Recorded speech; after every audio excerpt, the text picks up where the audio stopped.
Bonjour, bienvenue dans la série sur la physique des particules.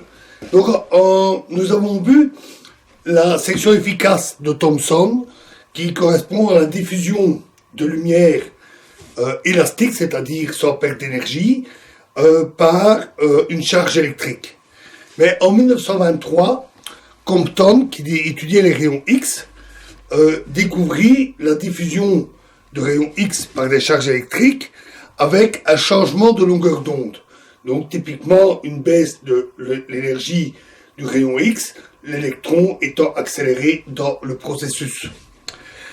La cible est un électron libre. Et nous utiliserons la toute dernière formule que nous avons vue dans la vidéo précédente pour calculer l'amplitude de l'effet à l'ordre le plus bas en E, la charge électrique. À cet ordre, Z3 est égal à 1, ce qui nous simplifie la vie, et le courant, c'est celui de l'électron libre. C'est-à-dire que J mu de X est donné par E, psi bar in de X fois gamma mu psi in de X, 2 points, c'est-à-dire sous ordre normal.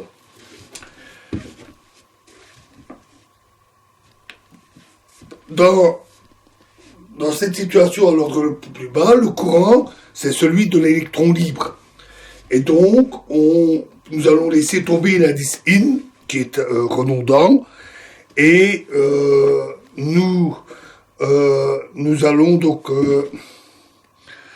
Et donc, on identifie les états in et les états out. L'amplitude est évaluée, en fait, à l'ordre E carré. Donc, le processus est celui-ci. On a un photon qu'on représente généralement par une ligne ondulée, KI epsilon I, qui est diffusé en KF epsilon F, et un électron, PI alpha I, en PF alpha F, avec au centre une zone de collision, de diffusion. L'élément de matrice S connexe, qui est celui qui nous intéresse, évidemment, c'est celui où il y a diffusion, est donné par SC FI, le petit c c'est pour connexe, égale moins E carré, intégrale de d4x, d4y,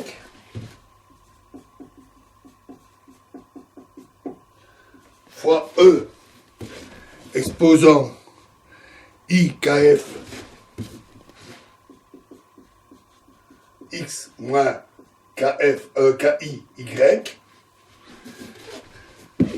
fois l'amplitude PF, produit T des courants, c'est-à-dire psi bar x epsilon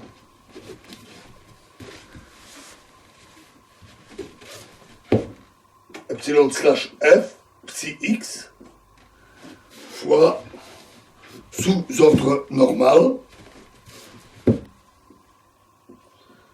et psi bar y epsilon slash i psi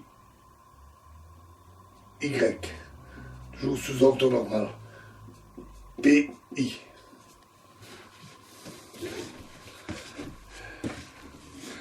Et c'est l'amplitude connexe qui est utilisée, petit c. Le produit T lui-même est donné par le théorème de Wick que nous avons vu, et il est donné en fonction de produits normaux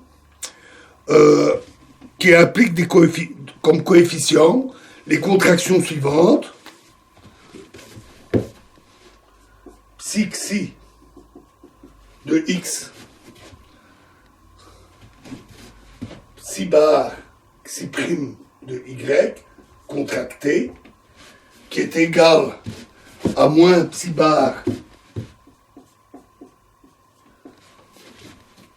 psi prime de y, psi xi de x, évidemment, puisque c'est anticommutatif, la contraction, bien sûr, égale à I SF,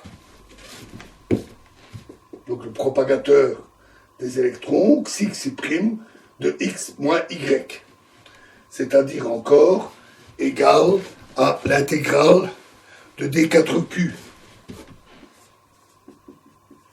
sur 2pi4 de E exposant moins IQ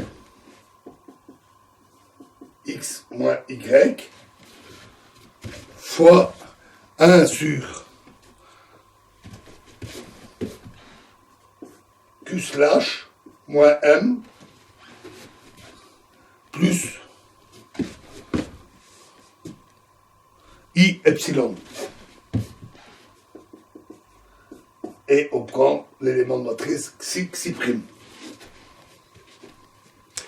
Les autres produits, c'est-à-dire psi fois psi, avec xi prime, xy, etc., contracté, et psi bar fois psi bar, la contraction donne 0.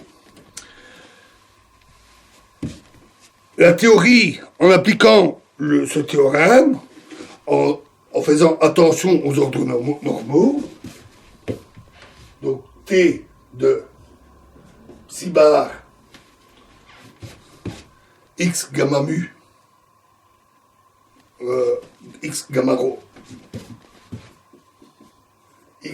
rho psi de x, ordre normal, psi bar de y gamma nu psi x, de point, est égal, alors attention à l'ordre normal. Rappelons-nous que dans ce cas-là, on ne doit contracter qu'un élément avec un élément d'un autre groupe, et pas au sein de l'ordre normal lui-même, et on obtient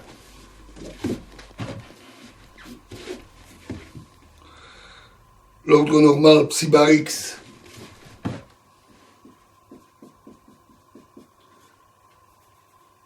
gamma rho SF x moins y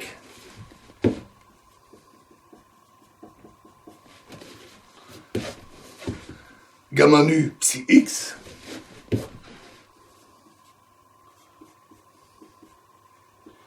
plus I fois psi bar y gamma nu SF y moins x gamma rho psi y. Remarquons la jolie symétrie entre les deux termes, et ça nous donnera d'ailleurs une formulation graphique intéressante que nous verrons un peu plus tard. Il y a encore d'autres contractions, mais quand j'ai dit psi avec psi, etc., donne 0. Donc tous les autres termes s'annulent. Alors on développe les champs libres psi et psi bar en fonction des opérateurs de création et d'annihilation. Donc PI est donné par B croix PI alpha I appliqué à 0 et PF est donné par B croix PF alpha F appliqué à 0.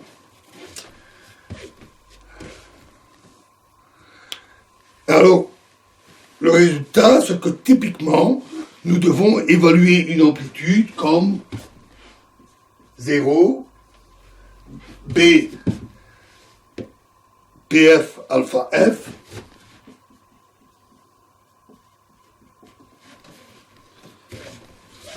2 points psi bar psi x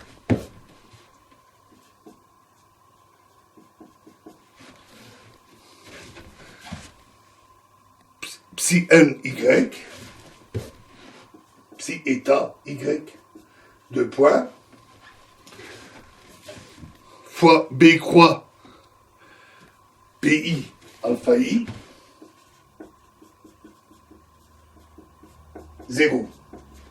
Et ceci est alors égal à l'intégrale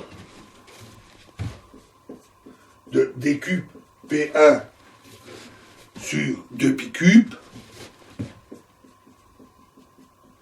fois d cube P2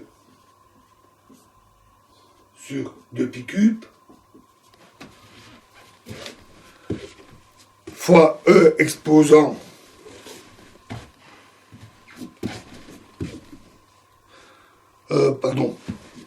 Q1, Q2, parce que c'est la notation. E, I, Q1X, exposant I, Q1X moins Q2Y, fois la somme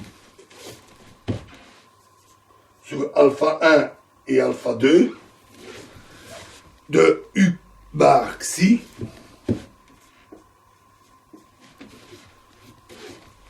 Q1 alpha 1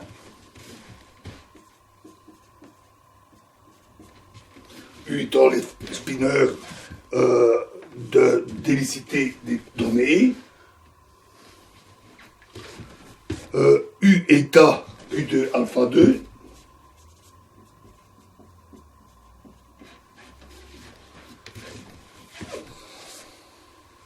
fois l'amplitude 0 B croix B PF alpha F, pardon, B PF alpha F, B croix P Q2 alpha 2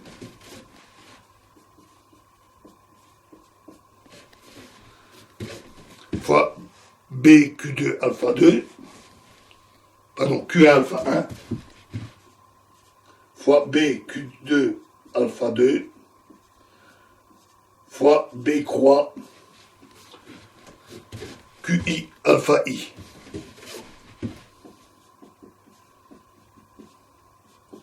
Zéro. On va donc avec un état intermédiaire avec des électrons, positrons. En plus, on verra ça sous la forme graphique, c'est beaucoup plus clair. Et le tout est égal à E exposant I PFX moins PFX moins PI Y fois U bar xi PF alpha F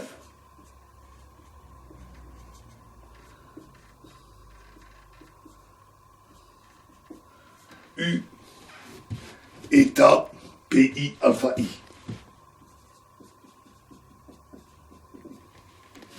Donc un résultat globalement assez simple. Et donc on peut évoluer notre matrice, notre élément de matrice, SFI connexe, est égal à moins IE carré intégrale de D4X, D4Y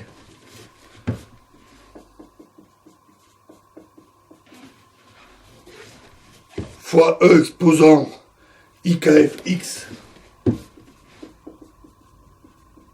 moins KI Y fois l'intégrale des 4Q sur 2pi4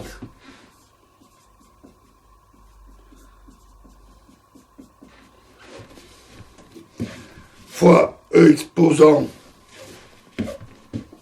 I PF moins Q moins I fois PI moins Q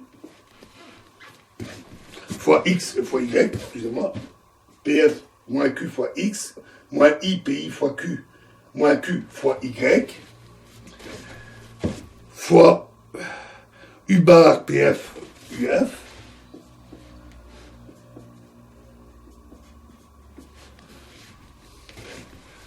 fois epsilon slash F fois 1 sur Q moins M plus I epsilon fois epsilon slash I fois 1 sur epsilon slash I fois UPI alpha I plus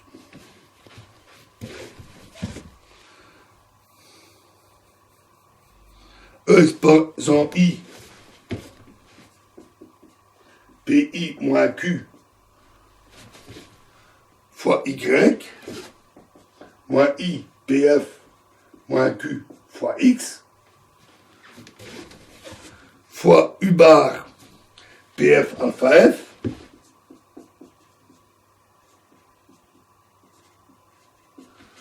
fois epsilon I slash, on remarque encore ces deux thèmes assez symétriques, sur 1 moins Q slash et Q slash ici, 1 sur Q slash moins M plus I epsilon, fois epsilon slash F, fois U PI alpha I.